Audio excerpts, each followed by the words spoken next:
मोठी बातमी पुण्यातनं समोर येते। कल्याणी नगर अपघात प्रकरणातील अल्पवयीन मुलाला तात्काळ जामीन देणाऱ्या बाल न्याय मंडळाच्या त्या सदस्याच्या चौकशीसाठी आता समिती गठीत करण्यात आलेली आहे। सामाजिक न्याय विभागाच्या उपायुक्तांच्या अध्यक्षतेखाली समिती गठीत करण्यात आल्याची माहिती सध्या समोर येते।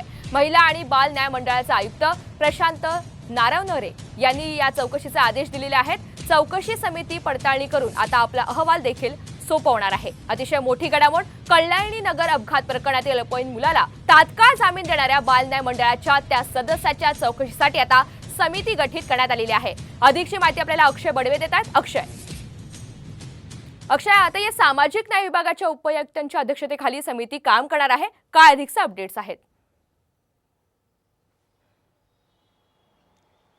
निश्चितपणे कल्याणी नगर अपघाताप्रकरणी ज्या अल्पवयीन तरुणाला जो चालक होता त्याला अवघ्या 15 तासात जामीन देणारे बाल हक्क न्याय मंडळाचे जे सदस्य आहेत त्यांची चौकशी केली जाणार आहे। त्याच्यासाठी एक समिती जी आहे ती देखील स्थापन केलेली आहे।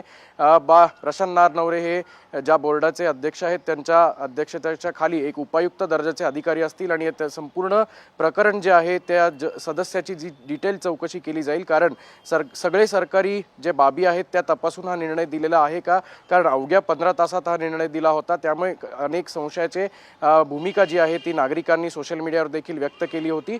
त्यामुळे सरकारी सगळ्या बाबी चेक करूनच हा सगळा निर्णय दिला आहे का, याच्यासाठी एक समिती तयार होईल आणि त्याचा अहवाल जो आहे तो पुढे पाठवण्यात येणार आहे। नक्कीच, त्यामुळे आता अहवालातनं काय माहिती समोर येते हे पाहणं महत्त्वाचं असेल। अक्षय, धन्यवाद सविस्तर माहितीबद्दल।